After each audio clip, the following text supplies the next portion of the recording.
Estamos em mais uma edição do Diário de Pernambuco TV.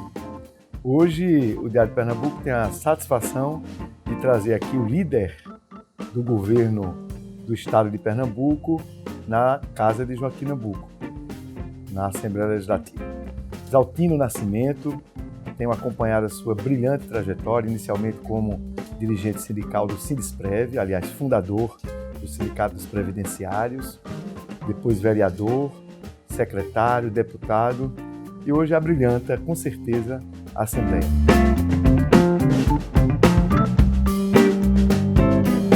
Exaltino, você é muito bem-vindo aqui. Tá muito grato, Maurício. Prazer imenso falar contigo e com todos aqueles que nos assistem. É bom ser líder da bancada de um governo no estado com tantas dificuldades a enfrentar? Sim, nós temos hoje 36 deputados que compõem a bancada de oposição, nós temos 12 deputados de oposição e tem as juntas que são independentes. E a liderança, primeiro, é um cargo de confiança do governador, e me sinto envaidecido por isso. Tive o privilégio de ser primeiro mandato líder da oposição à época, eu estava considerado governador. No segundo mandato, como deputado estadual, Eduardo Campos, primeiro mandato, eu passei a ser liderança, fui secretário de Estado, como você disse, Transportes, voltei a ser secretário de Desenvolvimento Social e Juventude na primeira gestão de Paulo Câmara, 2015-16, 2017 vim para a liderança e o governador me convidou agora para voltar à liderança da atual legislatura. Eu acho que é um desafio, mas também, assim, tem ônus, mas tem bônus, mas também pela capacidade, pela maneira como a gente desempenha o nosso trabalho. O que é mais gratificante para um homem público que quer melhorar a vida das pessoas, que eu sei que é o que inspira o seu mandato? O que é mais gratificante? Ser secretário dos Transportes, de Desenvolvimento Social ou líder da bancada do governo na Assembleia? Veja bem, a experiência de secretário é uma experiência que você pode executar. A diferença é que você pode deixar marcas, planejar, projetar. Obviamente, o governador é o seu comandante principal, mas você tem a capacidade, o condão e a caneta de escrever e de autorizar ações. No caso do transporte, fiz muitas coisas, dupliquei a BR-408, fiz a Estrada da Batalha, enfim, fiz uma série de obras que tem a nossa marca. E como liderança parlamentar, tem também a possibilidade de você articular o conjunto, conseguir aprovar projetos de interesses individuais, no caso, como parlamentar, ou mesmo interesse do executivo. Então, acho que as duas são desafiadoras. Acho que diria que as duas têm as características diferenciadas, acho que ambas são importantes.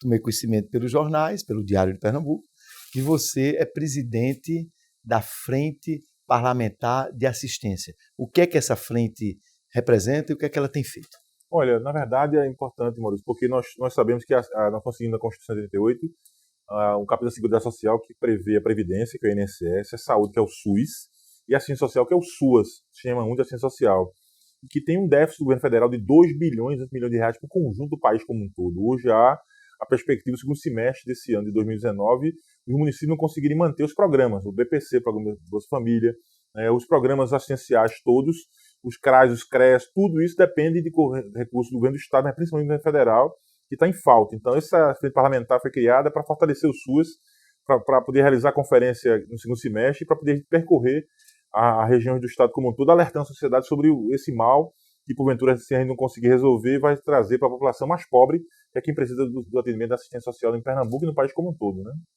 Porque esses contingenciamentos, então, não estão sendo prometidos apenas para a educação, estão sendo prometidos também pelo atual governo federal para os recursos do sistema de assistência social. Lamentavelmente, a sociedade está muito atenta só ao debate sobre previdência, mas tem o SUS, que é a saúde, e tem o SUAS, que é a assistência social, por exemplo, pessoas com deficiência, idosos, segmento LGBT, as crianças que sofrem uso e abuso sexual. Tem uma série de situações que precisam de atenção por parte dos municípios, principalmente aqui em Pernambuco são 20 mil trabalhadores, no Brasil são 600 mil trabalhadores, todos eles com vínculos precários, porque são contratos, convênios. Se não houvesse recurso federal, há uma dificuldade muito grande dos municípios conseguirem manter em Pernambuco e no país como um todo. Você tem uma ideia, e quem está nos assistindo, hoje os recursos são maiores para assistência social em cada município do que o FPM, que é o chamado Fundo de Participação do Município. Então tem um peso muito grande. Esses recursos pagos ajudam nos programas, e na venda, na padaria, no supermercado, na farmácia. Então a gente tem que mobilizar os deputados federais e senadores a partir das prefeituras e também dos trabalhadores e poder mobilizar a sociedade para esse mal que é muito grave para a assistência social aqui em Pernambuco e no país. Quais os desafios e quais as conquistas do governo do Estado que você gostaria de lembrar ao internauta, ao telespectador do Diário de Pernambuco TV? Então, primeiro, assim, mostrar a importância dessa gestão, que iniciou em 2007 com o Eduardo Campos, 2 gestões, agora tem na segunda gestão do governador Paulo Câmara. Você tem uma ideia, em relação à educação, Quando esse grupo político assumiu em 2007, Pernambuco era a 21ª escola pública do Brasil. Hoje nós somos a melhor escola pública do Brasil. Quando nós assumimos em 2007, o PIB de Pernambuco é pouco mais de 15 bilhões de reais. Nós fechamos o ano do passado em 36 bilhões de reais. Então, a principal pauta econômica de exportação há 10 anos atrás era o setor sucroalcooleiro. Hoje a principal pauta de exportação são os automóveis derivados. Então, assim, nós temos hoje uma pauta econômica e social que tem com consistência. Então, eu diria que o legado que essa gestão de Paulo Câmara, a gestão do governador Eduardo Campos, dá para Pernambuco é ser um primeiro estado bem gerenciado. Exaltino, tem muitos analistas e também potenciais investidores que se queixam de um excesso de burocracia e talvez também um excesso de carga tributária em Pernambuco, o que estaria inibindo algumas decisões de investimento.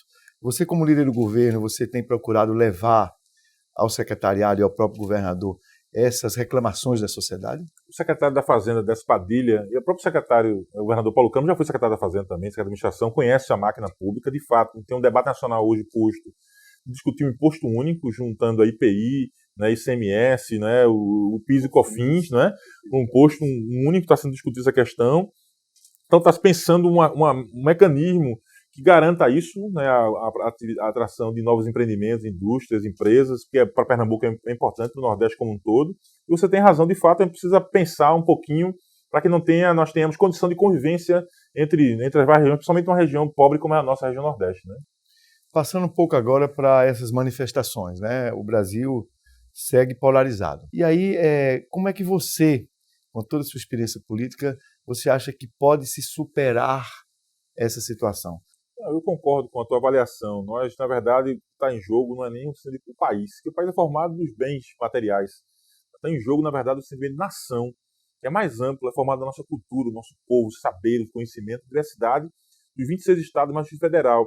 E o que está posto hoje é a necessidade do centro, né, porque tem um centro democrático, dialogar com a esquerda. Eu acho que pensar republicanamente, e esse momento agora é um momento desafiador, esquecer disputas, sobretudo os campos, né, mais conservadores à esquerda, à direita, e os mais ortodoxos à esquerda, e tentar construir esse caminho de pensar, dialogar, para que a gente possa ver que nós somos uma nação que temos, né, 220 milhões de habitantes, nós somos a nona economia do mundo, nós temos um potencial riquíssimo. O PSB está trabalhando nesse sentido, procurar construir uma aliança através das fundações, e a gente poder pensar um pouco nessa questão de esquecer o que nos divide, tentar pensar o que nos une, que é o sentimento de democracia, liberdade, que está em jogo hoje, com algumas ideias muito conservadoras e atrasadas que estão postas, sobretudo no Congresso Nacional, mas particularmente no governo federal. Como você se posiciona em relação a isso? Você acha que Bolsonaro conclui o mandato, Bolsonaro vai encontrar um modo de convivência com o Congresso, com a sociedade, vai aprender a governar, ou o Brasil vai passar mais 3 anos e meio, como foram esses 6 meses, sem saber qual é o projeto de governo do presidente da República? Nós somos um presidencialismo de coalizão. Na verdade, a República Brasileira, que é jovem, esse ano completa 130 anos no final desse ano, né, não existe no Parlamento Federal, aqui no Parlamento Estadual ou em prefeituras, um prefeito, governador, presidente da República que consiga ter mais da metade dos seus parlamentares da base de apoio diretamente do seu partido. Então você precisa fazer aliança política com os partidos para poder ter governabilidade. E quem nega a política, como é o caso do presidente da República, é muito ruim, porque a democracia não existe em parlamento. Né? E há uma série de mudanças postas hoje, por exemplo, está sendo discutido uma criação de um imposto sem passar pelo governo federal. É uma maneira do Congresso se posicionar. As manifestações que estão acontecendo de posicionar, de criticar a democracia, criticar o parlamento, criticar o presidente da Câmara, isso não ajuda a gente a avançar. Então, acho que precisa ter um momento de pensar a soberania do país, o diálogo entre todos, para que nós possamos construir uma sociedade mais justa. Quem sofre são as pessoas mais pobres de uma região como a nossa, no Nordeste, né? Como o Norte, são estados que precisam ter um sentimento mais de governabilidade, de retomar um crescimento mais regionalizado. Só vai poder haver isso se tiver um pouco de condução política na construção do nosso país como um todo, né? Então você acha que essa construção política vai passar pelo parlamento, ele vai ter que ter um protagonismo maior diante do contexto que vivemos? Não tenho dúvida, sempre foi assim, né? No período de transição democrática que aconteceu, para Constituinte, nós estamos há 30 anos só da volta à redemocratização. Não chegou a hora, tem muita gente se perguntando, não chegou a hora já de aprovar uma emenda introduzindo o parlamentarismo, ou um semipresidencialismo como existe na França e em Portugal, ainda que para o próximo mandato, para respeitar o mandato de quem foi eleito. Como você se posicionaria diante dessas propostas? Eu acho que ainda não. A sociedade foi chamada para o plebiscito e decidiu manter, tá certo, né, manter o presencialismo. Eu acho que nós somos um país muito desigual, em que se porventura estabelecer só o distrito, mesmo que puro, né, ou misto, vai prevalecer o poder econômico. E aí você não vai levar em consideração as renovações, porque quem vai estar no parlamento serão as pessoas que têm uma condição econômica maior, ou mais conhecidos. Eu acho que a visão, né, que você tem proporcional, eu acho que é mais justa, sobretudo para a Porque você acha que para ter parlamentarismo teria que ter o voto distrital, né? E você reage ao voto distrital. Por conta disso, porque, por exemplo, hoje eu sou um parlamentar de trajetória, já tenho um tempo de parlamento, mas eu já fui eleito sem ter experiência. Então, dificilmente, porque o que acontece, para vocês entenderem, a gente ainda tem muita carência de moradia, de emprego, enfim, eu acho que não é salutar, não é, para a democracia brasileira, os países que experimentaram ou experimentam hoje o parlamentarismo, porque já passaram, superaram, como diz a hierarquia da necessidade. Nós temos necessidade de morar, de emprego, de comer, trabalhar, então acho que a gente precisa superar isso para poder pensar nessa ideia. Inicialmente eu tenho uma visão crítica em relação à questão de mudar a forma de governo para um parlamentarismo. Né? Perfeito. Este foi Isaltino Nascimento, deputado estadual, líder da bancada do governo na Assembleia Legislativa.